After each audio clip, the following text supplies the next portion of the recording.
나는 봉화산 같은 존재, 산맥이 없어요. 이 봉화산이 큰 산맥에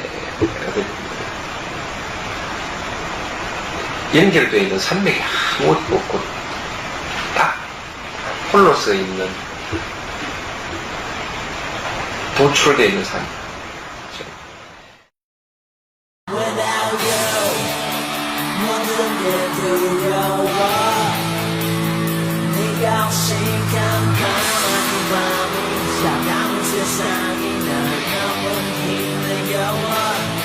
Without you, 아직도 이렇게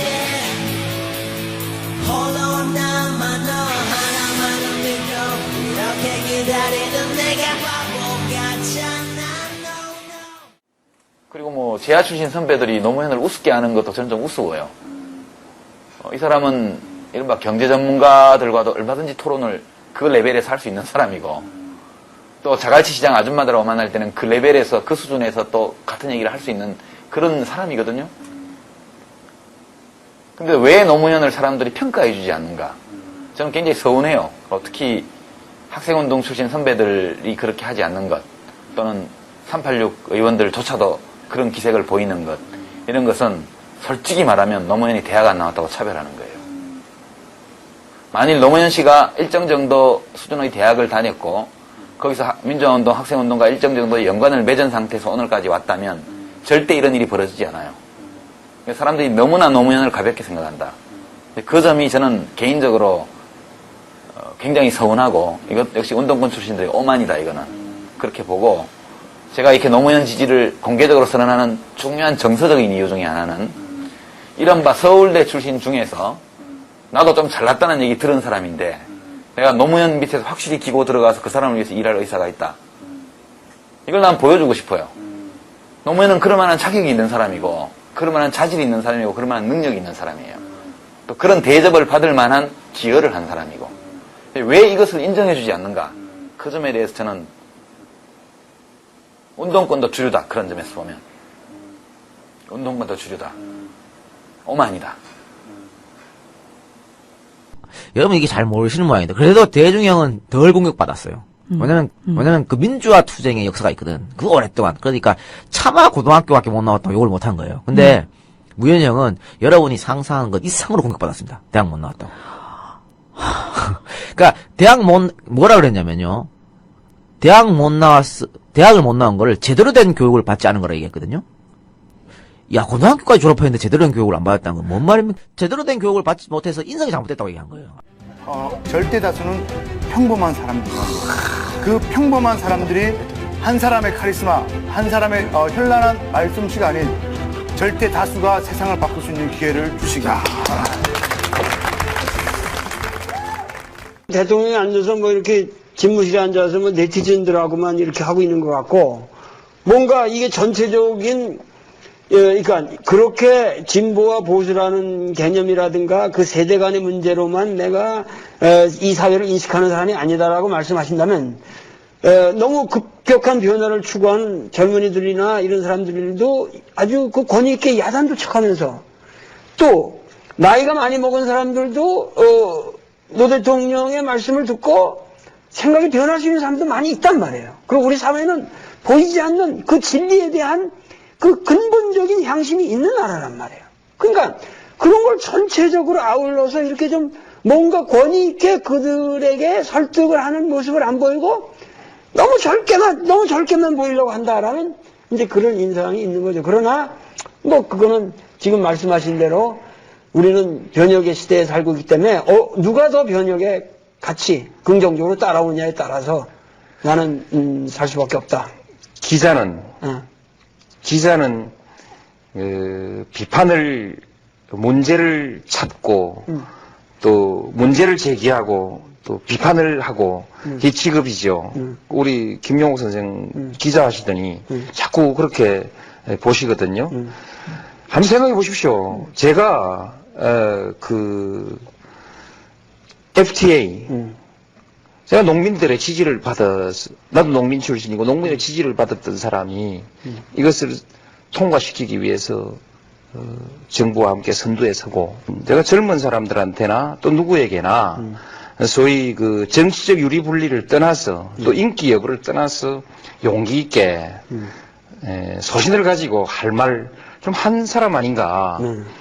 대통령 되기 이전에도 그랬지만 대통령 되고 난 이후에도 예를 들면 나를 지지했던 많은 젊은 사람들이 촛불 들고 나와서 시위하고 하는 마당에 저는 파병을 결정했습니다. 주한미군 그 철수론 있을 때도 제가 단호히 그건 아니다. 그렇게 해서는 안 된다. 라고 말했고 또 많은 노동자들이 어려움을 겪고 있기 때문에 내가 무슨 말을 하면은 그것을 이성적으로 받아들이기보다는 감정적으로 받아들일 수밖에 없는 상황임에도 불구하고 내가 그 지금 상황에서 노동자들은 좀 절제해야 된다. 이렇게 말을 하고 하기 어려운 얘기들을 단호하게 하면서 갔거든요. 그러니까 그런 점에서는 그 제가 그 정치를 하면서 눈치를 보거나 그렇게 하지는 않습니다. 제가 그 노동운동이든 일반 시민사회 운동이든 하는 그 지도자들을 만났을 때 꼭 그 하는 소리가 있습니다. 지도자로서 가장 중요한 덕목은 불리하고 어렵더라도 그 구성원들에게 진실을 말해줄 수 있는 용기, 그것이 꼭 필요하다. 거기에서부터 출발해야 된다. 우리가 지금 분명하게 불리하고 밀리고 있고 또 잘못되고 있는데 그걸 우리 주장이 잘못됐는데 그것을 말하면 반발 생길까봐 말하지 못해서 그냥 우물우물 떠밀려가는 많은 지도자들이 있습니다. 이것이 가장 위험하다고 생각하기 때문에 저는 이것을 그야말로 철학의 소신으로 생각하고 이건 정말 안 하려고 하는 일입니다. 우리나라 역사에 있어서 아마 그 젊은 문화를 본격적으로 최초로 인정하고 거기서 가치를 발견하고 그것을 하나의 우리 사회의 중요한 정치 세력으로까지 인정해 주신 것은 상당히 획기적인 거라고 저도 생각합니다. 그러나 국민들의 바람은 대통령은 소위 말해서 대통령 되기까지에는 항상 그런 편가르기적인 사고가 필요할지도 모르겠으나 대통령이 되고 나서 국정을 하는 사람의 입장에서는 뭔가 철저하게 보편적인 냉철한 논리를 가지고 전 국민을 상대로 모든 사고를 해야 된다 하는 것만은 제가 확실히 한번 주문을 해놓고 넘어가겠습니다. 넘어가지 마시고요. 그걸 제가 꼭 따져야겠어요. 가랑비에 옷 젖는다고요. 그리고 이 권투하는 사람들 잽에 골병 든다고 끊임없이 똑같은 방향의 잽을 제가 맞고 있고 많은 사람들은 그 가랑비를 맞아가지고 제가 실제로 편가르기를 하는 것처럼 그렇게 이제 인식하고 있습니다. 조금 전에 우리 김 선생도 마찬가지거든요. 요 앞 대목에서 나는 그 편가르기를 하지도 않고 세대 갈등도 인정하지 않는다. 분명히 말씀드렸는데 금방 잊어먹으시고 지금 또 하는데 다시 강조하겠습니다. 제가 대통령이 되고 난 뒤에는 편을 가른 것이 아니라 내가 나를 반대하던 사람들 그 사람들이 요구하는 정책을 엄청나게 많이 수용했습니다. 그래서 사람 변했다 소리 들을 만큼 언제 노무현이가 재벌편이 됐냐 소리 들을 만큼 수용하면서 다 해가고 있습니다. 단지 왜 한나라당 사람 왜 반대편을 강요로 기용하지 않았느냐 뭐 이런 질문까지 하는 분들이 있는데 그것은 그렇지 않습니다. 그것은 미국에서도 민주당 대통령이 나오면 민주당 쪽 사람이 강요를 하는 것이고 그렇게 하는데 다만 상대방을 인정하고 존중하고 대화하고 그렇게 하고 정책을 받아들이면 되는 것입니다. 어떻게 내가 당선됐는데 한나라당 사람이 장관을 할 수 있습니까? 그거 아니라고 해서 인사가 편협하다. 이렇게까지 계속해서 나를 몰아온 거 아닙니까? 그런데 우리 김용옥 선생도 깜빡 모든 것을 다 깊이 있게 따져볼 수 없으니까 대강나무 얘기 그냥 들어 넘기는 거, 들어 넘기다 보면 이게 머릿속에 박여버리는 것이죠. 확실하게 고쳐주십시오. 그런 것이 그렇게 그런 국가가 하는 일이 있어야 내가 위기에 빠졌을 때, 몸 아팠을 때, 그렇지 않습니까? 부도났을 때, 직장 잃었을 때, 몸 아팠을 때, 내 나이 많아졌을 때, 이게 제일 큰 거 아닙니까, 그죠? 병 났을 때, 그죠? 병 났을 때, 직장 떨어졌을 때, 늙었을 때, 이게 알아서 해라가 보수주의거든요. 국가가 책임져라 이게 진보주의거든요. 그럼 국가의 보호를 좀 받아야 될 사람이 전부 노래를 하게 규제 없애라 하면 올쏘하고 박수 쳐버리고 정부 줄아라 이러면 또 올쏘하고 박수 또 쳐버리고 성장해야지 지금 너가 분배하면 되겠나 이렇게 맞아 노무현 자식이 지금 분배하고 있다고 또 박수 쳐버리고 저는 5년 동안 정말 이런저런 일 다 괜찮은데 그것 때문에 죽을 맛이에요. 거꾸로 말하는 국민들 때문에 분명히 자기가 이득 볼 일을 해주면 그거 한다고 나무라는 국민들. 정말 고통스러웠거든요. 고통스러운 일. 그거는 지나간 일이고 앞으로라도 안 그래야지 그죠? 저는 그렇습니다. 확실하게 자기 이해관계를 셈할 줄 아는 국민들 필요하다고 생각합니다. 필요하다고 생각하고 덕담이 되려면 그렇죠. 난 이게 덕담이라고 생각하거든요. 확실하게 내 몫을 챙길 줄 알고 나의 미래를 챙길 줄 알고 우리 아이들의 미래를 챙길 줄 알고 그러나 내 몫만 챙기면 세상이 돌아갑니까? 우리 모두의 그죠? 나와 우리 모두의 몫을 함께 챙길 줄 아는 지혜, 그 지혜 있는 국민들이 성숙한 민주주의를 하는 것이고 복 받는 거지요. 네, 복 받는 겁니다. 근데 투표하는 날 비도 안 오는데 가지도 않고 알아서 해피라 이랬으면서 자기하고 아무 관계없다 이거죠. 그렇죠. 절대 관계없는 일이 아니거든요. 20대가 어떻게 청춘이 구말리 같은 사람들이 어떻게 국가하고 등을 지고 어떻게 살아요. 근데 딱 그 정치 얘기만 나오면 등을 싹 돌리고 잘해봐라. 너희들끼리 잘해봐라. 물론 항상 그렇다는 건 아니고요. 좀 더 잘하자 이런 얘기입니다. 저야 대통령 자리에서 떨려날 텐데 촛불 덕분에 살아난 사람이라 국민들한테 한없이 감사해야지요. 그렇습니까? 감사하는데 이제 나와 우리의 오늘과 내일에 오늘 것만 챙기면 안 되거든요. 그죠? 오늘과 내일에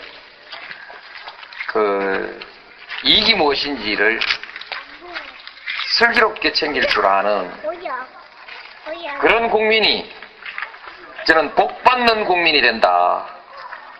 그렇게 말씀드립니다. 감사합니다. 한 말씀만 더 해주세요. 한 말씀만 더 해주세요. 네? 한 말씀만 더 해주세요. 좀 성숙한 면도 많이 보여줬다고 생각해요. 예전하고 조금씩 달라질 가요. 언론사에서. 이 변화 중에서 가장 저는 의미 있고 중요한 것은 예? 예. 변화 중에서 여러 가지가 변화합니다. 변화 중에서 가장 의미 있고 중요한 변화를 저는 이것이라고 생각합니다. 서민들의 권리가 서민들의 인권, 권리, 지위 이것이 점진적으로 향상되어 나가는 것. 왕과 서민의 차이가 점차 좁혀져 가는 것을 가장 의미 있는 변화라고 생각하고요. 그렇죠? 네, 그것이 가장 의미 있는 변화라고 생각하고 우리들 마음에 정직하면 손해본다. 모란돌이 정맞는다. 계란으로 바위치기다. 그리고 갈대처럼 살아라. 이게 제 어머니의 피맺힌 교훈이었습니다. 근데 그렇게 하면 안 되거든요. 그래도 옳은 건 옳다, 그런 건 그러다 하고 분간할 줄 알고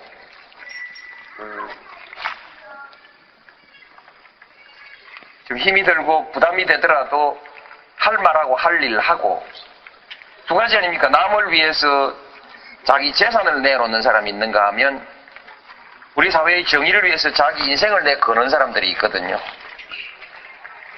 이 사람들이 그동안엔 전부 몰락했습니다. 한말에 조선 말에도 그랬고 일제시대 정의를 정의 그게 정의지요. 일제시대는 민족이 정의지요.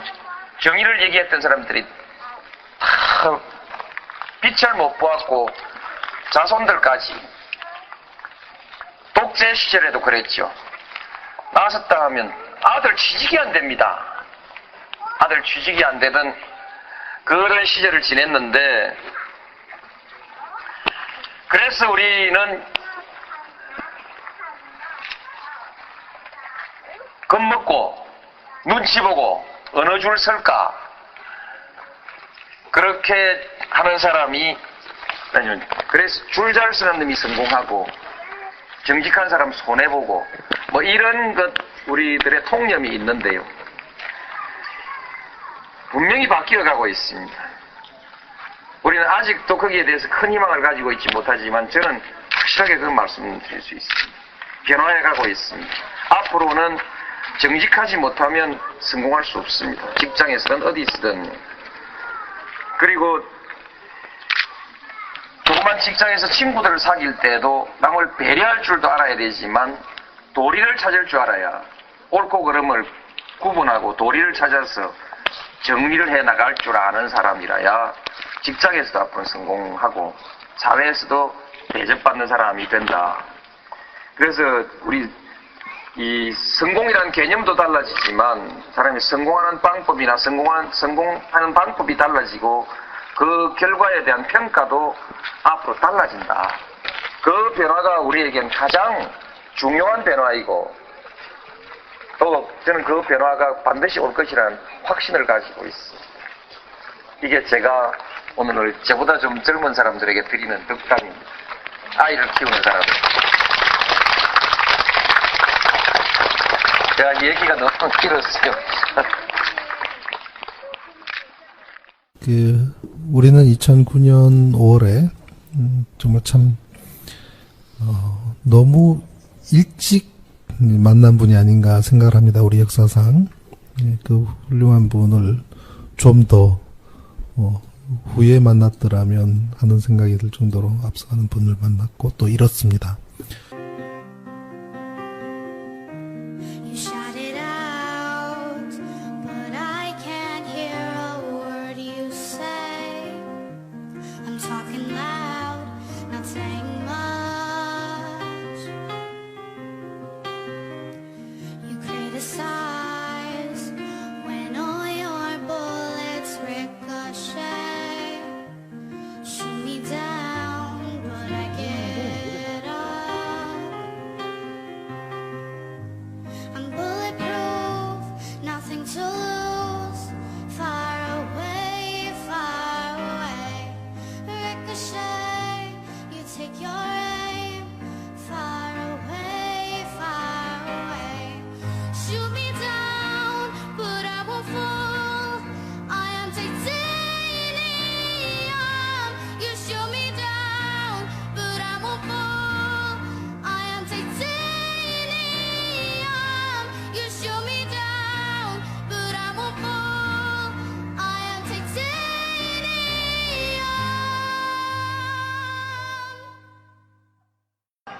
세속적인 기준으로 봤을 때 저도 출세께나 했습니다.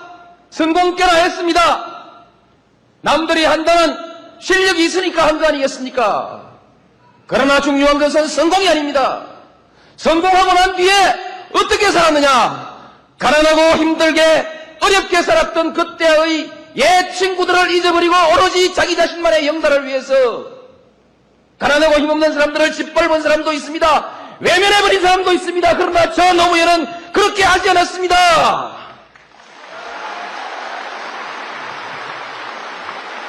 이 땅의 군사 독재가 가난하고 힘없는 사람들을 짓밟을 때 나는 억울하게 짓밟히는 내 이웃을 위해서 군사독재와 맞서 싸웠습니다.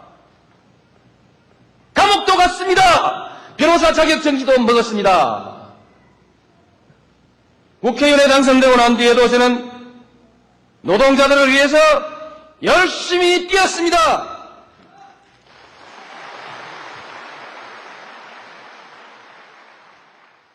제가 승리하면 인류대학을 나오지 못해서 기표지 못했던 우리 보통 사람들의 승리가 될 것입니다. 제가 승리하면 87년 6월 항쟁 이 부산에서 길거리를 함께 뛰면서 민주주의 하자고 우리 가난하고 힘없는 사람들도 떳떳하게 주인대 좀 한번 받아보자고 할 말하고 살자고 나섰던 많은 시민들의 승리가 될 것입니다.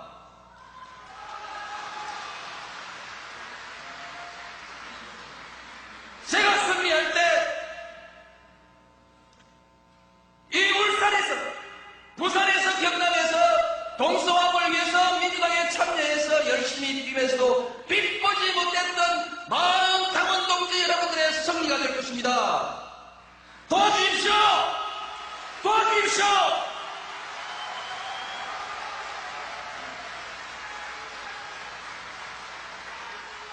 반드시 동서화합을 이루어내고 우리 국민의 정부 성공한 정부로 만들어내겠습니다.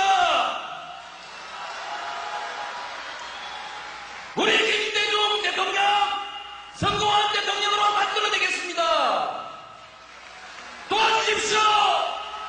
열심히 했습니다. 열심히 하겠습니다.